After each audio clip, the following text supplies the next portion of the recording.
Fillimi I vitit të ri do të sjellë edhe temperatura më të ulëta, kësaj të hënën më 12 janar, sipas njoftimit të Drejtorisë për Punë Hidrometeorologjike, temperatura do të shënojë -9 gradë Celsius. Edhe pse I ftohti I ditëve të para të janarit ishte më I butë me mot më të ngrohtë, duket se nuk do të vazhdojë kështu edhe shumë gjatë. Meteorologët parashikojnë ulje të temperaturave, mot më të ftohtë dhe reshje bore në vendet malore. Sipas Drejtorisë për Punë Hidrometeorologjike, moti në ditët në vijim do të jetë I paqëndrueshëm dhe me vranësira, me reshje të kohë pas kohësh me shiu, ndërsa në male reshje bore. Gjithashtu, DPHM theksoi se veçanërisht të shtunën sërish do të ketë reshje lokale shiu dhe bore.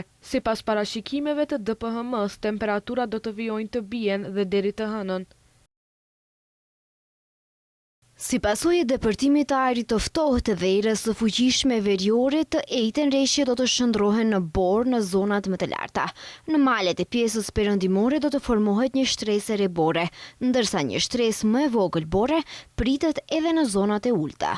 Në Shkup të mërkurën, sidomos nga fundi I ditës dhe gjatë natës, paralajmërohet se do të ketë reshje shiu të shumta mbi 25 litra për metër katror dhe do të fryjë erë fort nga drejtimi jugor.